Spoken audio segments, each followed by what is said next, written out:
following is a Comfortably Zoned Radio Network production.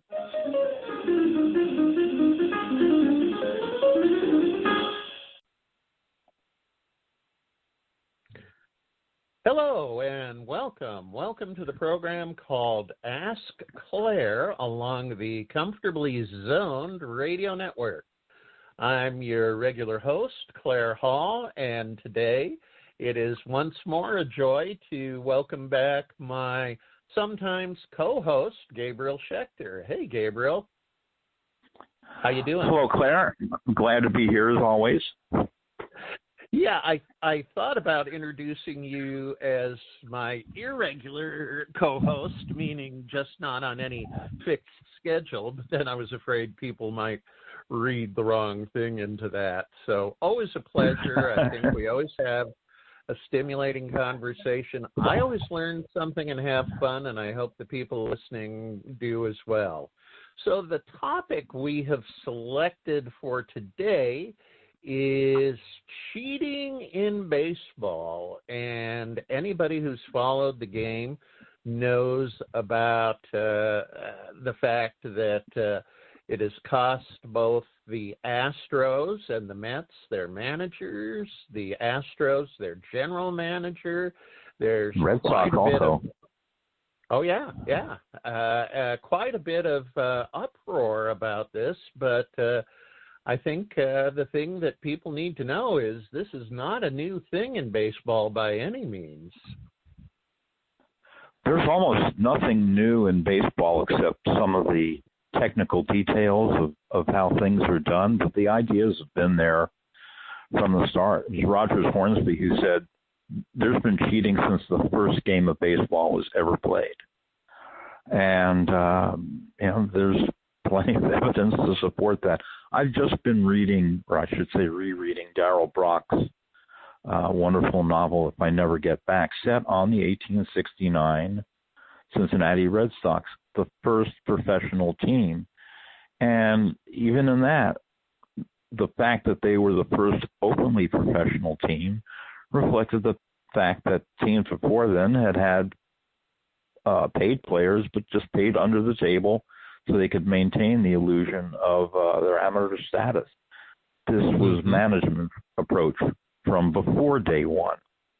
So players have always tried to get away with everything they can on the field. Management has always tried to get away with everything it can off the field. And they've aided and abetted each other quite often. Very true. Very true. So as the latest sign stealing scandal came to light, a lot of people looked back to the famous 1951 National League pennant race where the Giants won 37 of their last 45 games to close a 13-and-a-half game gap with the Brooklyn Dodgers in the space of about 6 weeks. And it has come to light in more recent years that was at least, that amazing run was at least in part aided and abetted by the use of a military-grade telescope in the center field clubhouse to steal signs, which were then relayed to the Giants hitters. That's the most famous one that has come to light, but it was far from the only one. Back in the year 1900, the Philadelphia Phillies had an ingenious scheme that was finally uncovered.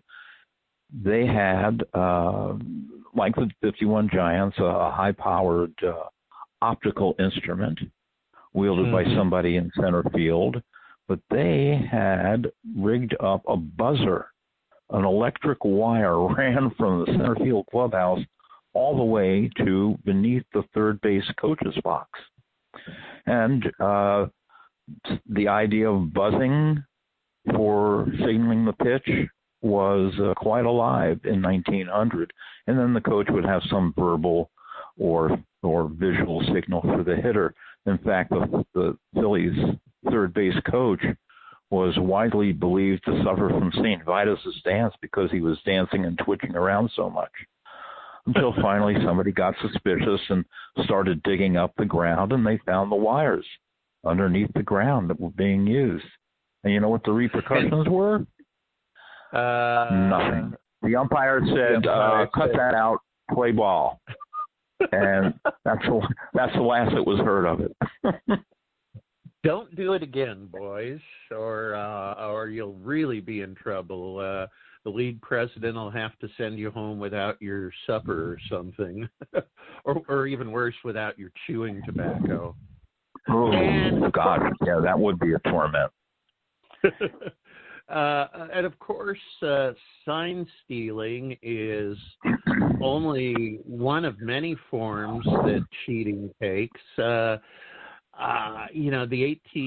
Baltimore Orioles of the 1890s, the National League Orioles, are certainly one of the legendary clubs of baseball, and part of the reason they were so dominant is they played baseball almost as a blood sport. And one of my favorite stories involves the Orioles' third baseman, later for many decades the New York Giants manager, John McGraw, who got in the habit of, when a runner reached third, just grabbing his belt for a key moment to maybe cost the runner a step or two toward home plate. And that worked for a while, but an opponent kind of came up with a very clever way around that and leave a little egg on McGraw's face.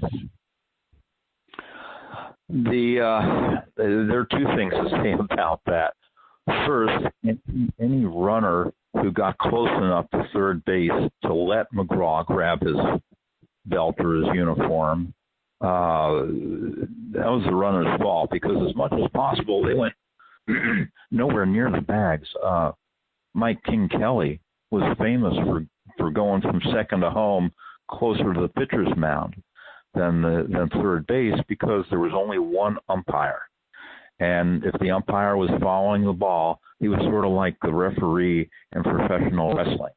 He couldn't see everything, and whatever was going on behind his back was free license.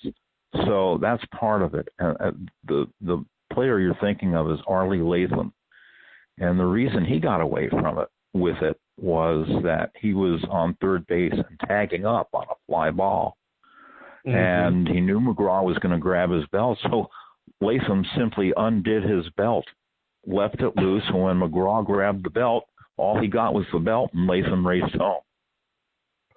I wonder if he lost his pants in the run.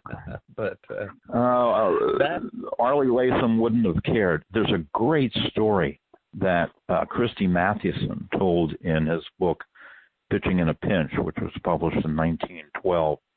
And it's about an old umpire named Tim Hurst in the 1890s, when there was only one umpire. And here's what baseball was like in the 1890s. Hurst tells Mathewson about one of his toughest calls. And here's Hurst.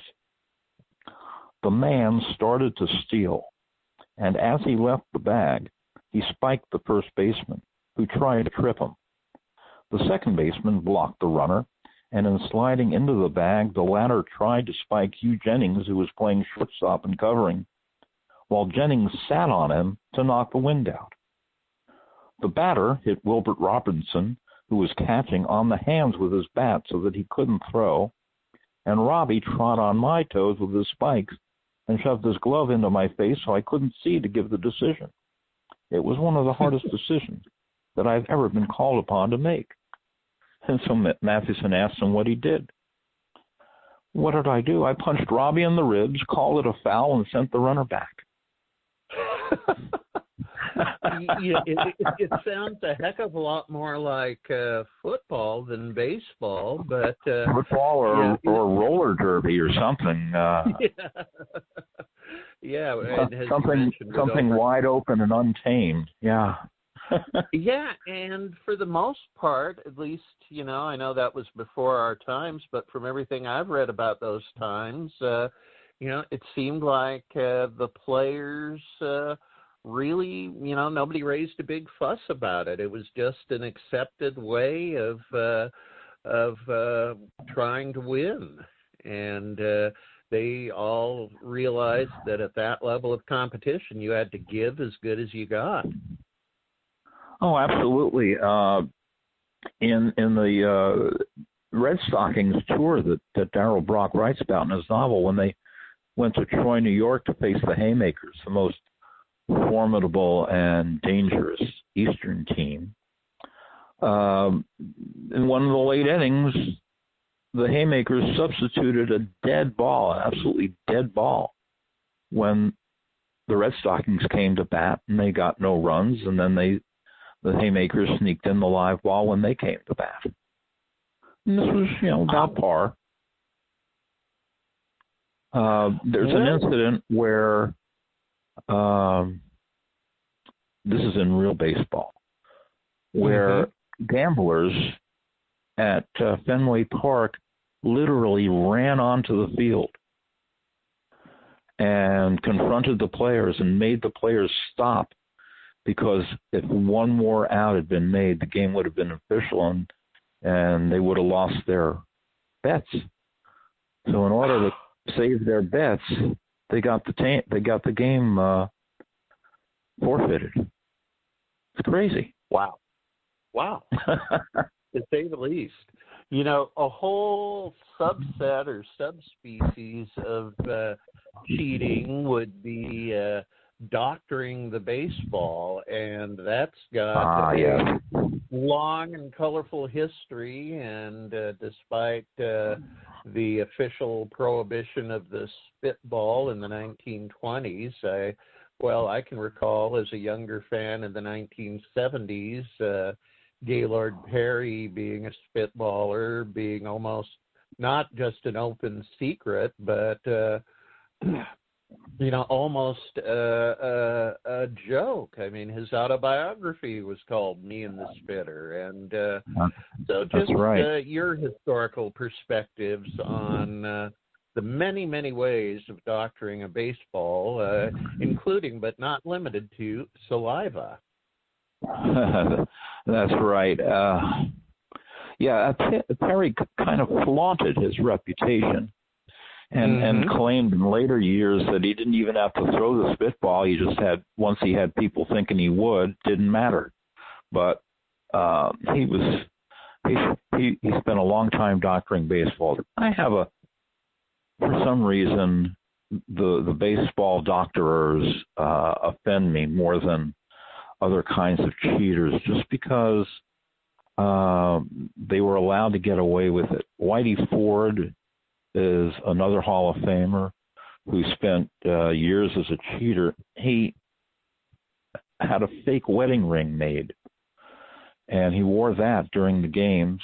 And of course, the umpires respected his loyalty to his wife, but actually it had 2 or 3 sharpened points on it, which he would use to scuff the ball. And that's how he, one of the ways that he cheated in later years. He also, his catchers would rub mud on the ball. When I was a kid, I would watch Elston Howard somehow not be able to catch the first pitch of an inning, even though it was just a little bit low outside, and it would roll a few feet away, and he'd reach out and grab it and throw it back to Whitey. But that was his way of getting mud or dirt on the ball so that Whitey could finish it off on the mound. The other guy that bugs me, and I witnessed this personally, was Don Sutton, notorious scuffer of the ball. And back in the mid-'80s, I'm going to say 85 or 6, I think Sutton was with the Brewers. And I was in Phoenix for spring training. And I was sitting right behind the plate amid scouts. Herman Franks was a couple of rows behind me, and Johnny Lewis and Don Blasingame. They were all scouts, and I chatted with them. But about a half dozen rows behind me was Sutton, and maybe 30 feet away on the next aisle over was Chub Feeney, the National League president. during Sutton's career there. And they began this loud conversation about Sutton's scuffing and what a big joke it was between them. And finally, Sutton yelled over to Feeney, "How many balls did the Cubs send you that one time?" And the answer came back, 43. The Cubs confiscated 43 scuffed balls in one game that Sutton pitched, sent them to Feeney, and that was the last that was heard of it. You see, one of the things that goes along with cheating is the priority that league officials have placed on ignoring all of it, sweeping it all under the carpet, hoping it all goes away, and letting it fester until it boils over and makes the whole sport look bad. We've seen this with the current cheating scandal, which could be the tip of a very ugly iceberg. We saw it with steroids, which were condoned and fostered until that blew up on them. And it happened with the Black Sox. The Black Sox were not an isolated aberration. They were the product of their times, of cheaters and game throwers being not coddled, but permitted to keep playing, even though they were notorious for throwing games. And finally, it came home to roost. Yep. Well, wouldn't you say the doctoring of the baseball in a way, the wink and ignoring or open acknowledgement caught up in baseball in a terrible way 100 years ago this season when Ray Chapman was killed by a Carl Mays fastball, and that was certainly not the only thing, but my impression is it was a major factor in finally, at least officially, seeing the spitball and other trick pitches being outlawed, as well as more frequently changing out the baseball in use in a game, so batters weren't having to pick up a dirty, misshapen or a discolored ball. But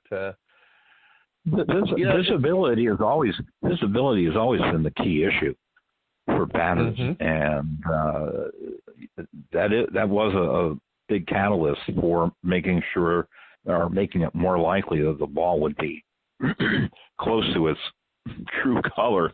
But it still took another half century for them to do something about white shirts in the bleachers, obscuring the vision of batters. It took decades for them to come up with the concept of leaving a section open so the batter would have a dark background to see the ball against. So they react sort of to these crises and threats.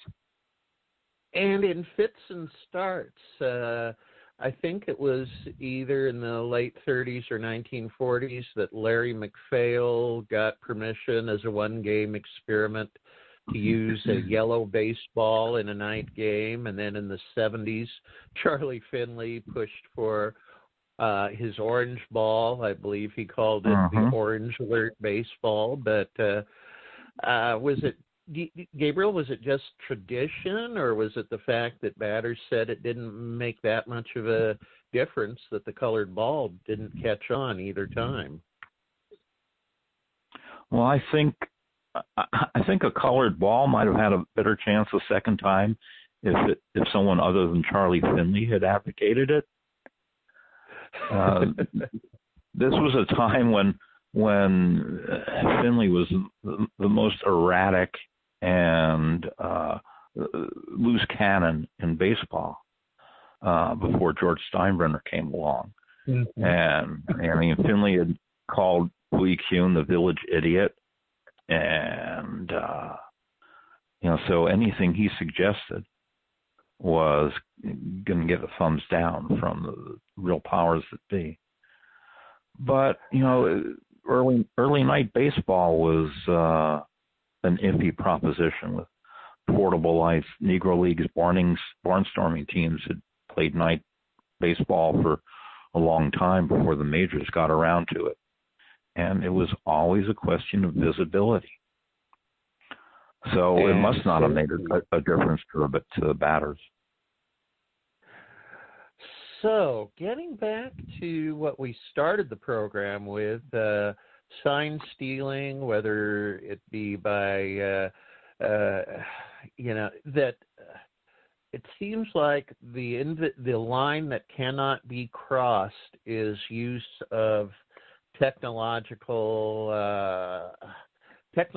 aids, telescopes and buzzers, and yet, haven't there been cases through history where players or coaches have been celebrated simply because they were clever enough to figure out another team's signs without any kind of mechanical aids?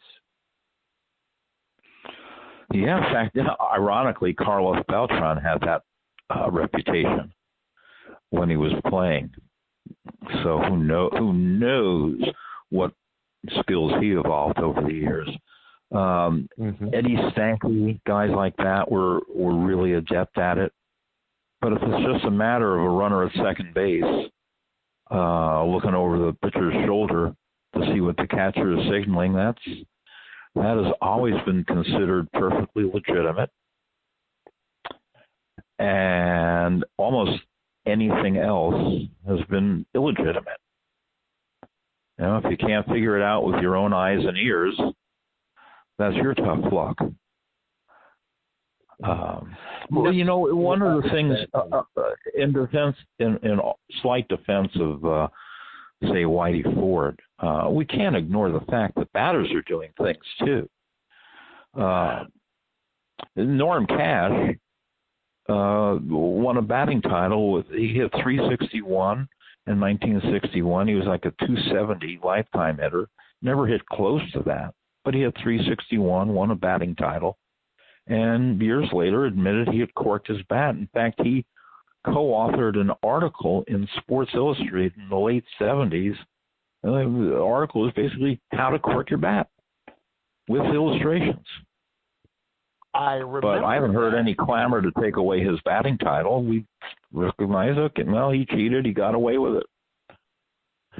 Yeah, the bottom line, Claire, is that you still have to hit the ball, and you still have to catch it, and you still have to throw it accurately. And those things really aren't related to much else. They're skills that happen at the instant they happen. Right. I mean, this is kind of the counter argument, I think, to all the people who think the steroid human growth hormone users ought to be permanently banished from the Hall of Fame or have their records eradicated. People say if you don't have the eye or the coordination to hit a baseball, steroids will make no difference in that. They might make a difference in the ball traveling another 10 or 20 feet. But, our generation and all the people who didn't quite get to see Ted Williams hit, but who have read his book or know his philosophy, know that he refused to swing at a pitch outside the strike zone. He had extraordinary vision, and so that when he did swing, he was much more likely to make hard contact.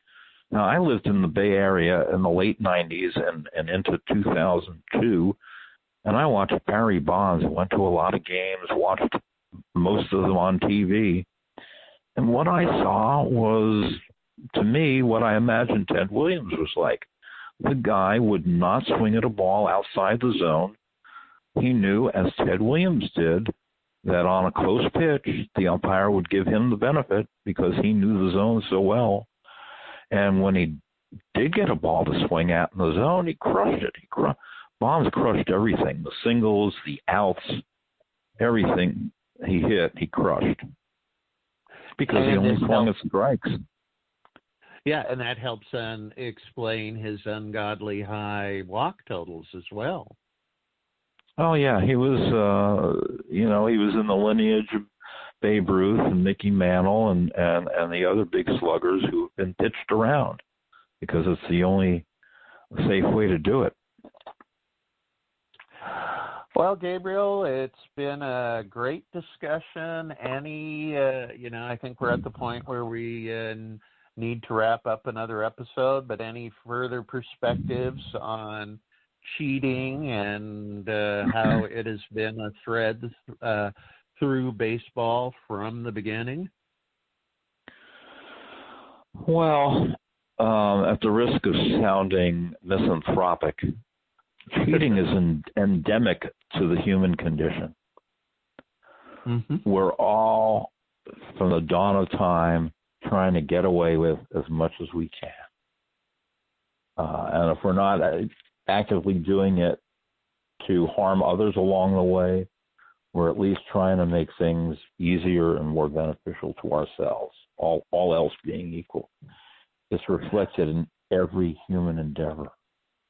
Sports and politics are the most visible, but it just runs through human nature, so it will always be here.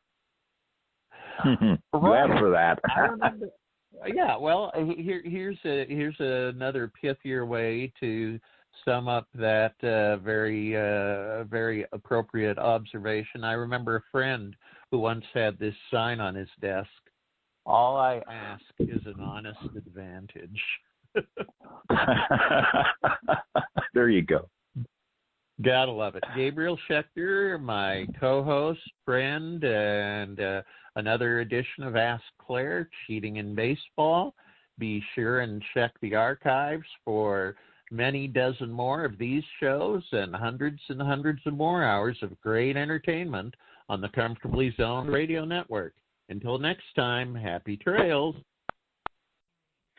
The proceeding has been a Comfortably Zoned Network production. You are advised to keep your dreams wet, your humor dry, your children and grandchildren out of military recruiting offices and off the laps of clerics who wear dresses. Thank you for listening, everyone. Happy trails.